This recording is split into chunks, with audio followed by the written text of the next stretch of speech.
So for this Sunday Spotlight, we are going to the Superdome where the 10-2 Saints will face the traveling 10-2 49ers. Now, this is going to be interesting to watch the 49ers on back-to-back weeks face both teams that are just really on a roll, the Saints and the Ravens last week. Now, the Saints in this particular matchup are favored by 2.5 points, and the over-under is set at 44.5. Now, I'm going to run over some keys to the game, starting with the traveling team. Now, the 49ers, what seemed to work against the Saints, especially for the Falcons a couple weeks ago, was to get after Brees and make him uncomfortable. If you couple that with holding Alvin Kamara to short yardage and just really putting the ball in Brees' hands and making the defense, the passing defense for the 49ers, do their job and work, I think you're going to come out victorious on the 49ers side.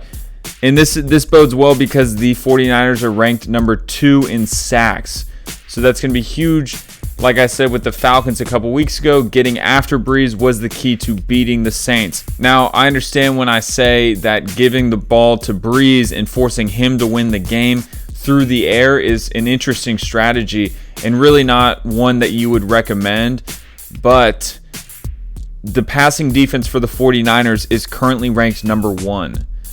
So if you're going to lose somewhere, you want to lose where your defense is at its strongest. And I referenced how number 2 in sacks allowed. So forcing Brees to hold on to the ball, giving that defensive line, that front, chance to get after Brees is really going to be your best strategy in this game. Now, switching over to the offensive side for the 49ers, it's been the kind of the pattern that goes throughout, or the scheme that they've had since the beginning of the season. You feed that ground machine. Now, there is now a three-headed monster as Mostert came out last week and really dominated against the Ravens, having over 140 yards and I believe 19 carries. Now, that coupled with Matt Breida coming back after missing 3 games, and then Tevin Coleman, I think your strategy is clear, where you take the ball out of Jimmy G's hands and force the offense to win on the ground.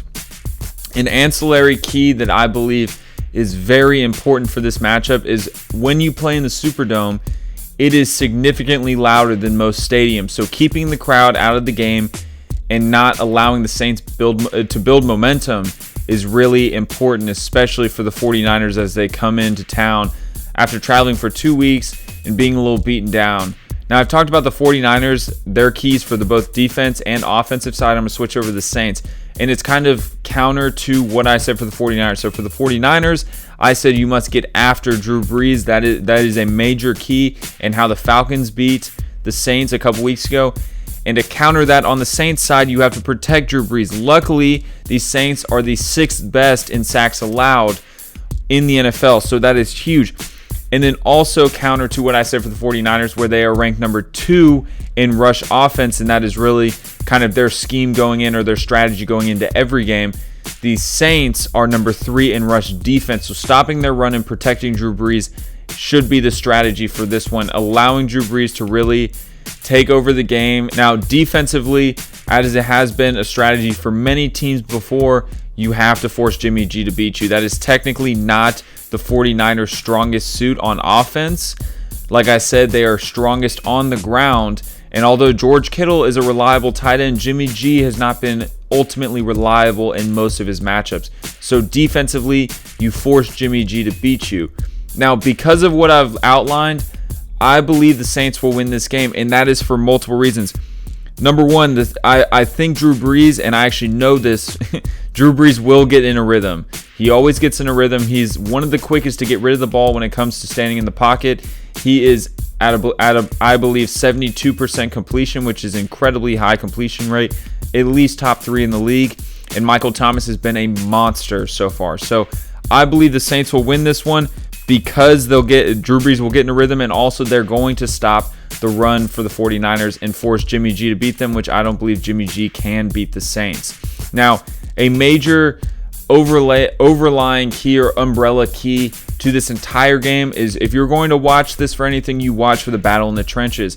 As I said, the Saints front on offense is particularly strong in protecting Drew Brees, and on the other side, the 49ers are particularly strong at getting to quarterback. So it's going to be interesting to see the matchups that are in the trenches and how it is battled there. Now, another just sort of key, or I shouldn't say key, but really point that you should know is the Saints really haven't faced above 500 teams since week 3 when they faced the Seahawks. So they haven't really been battle tested. As I said before, the 49ers are coming off of a heartbreaking loss to the Baltimore Ravens in Baltimore. So they have been battle tested, and they played the Packers not too long ago.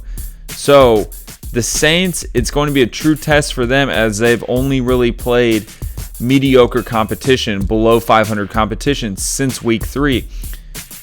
That being said, I double down on my bet that the Saints will win this game. Although it will be a close one, I think the Superdome fans will leave happy. That's all I have in regards to this Sunday Spotlight. Please make sure to check me out on Twitter, check out our Instagram, go to the website. We've got all of our material posted there, and I will see you next time.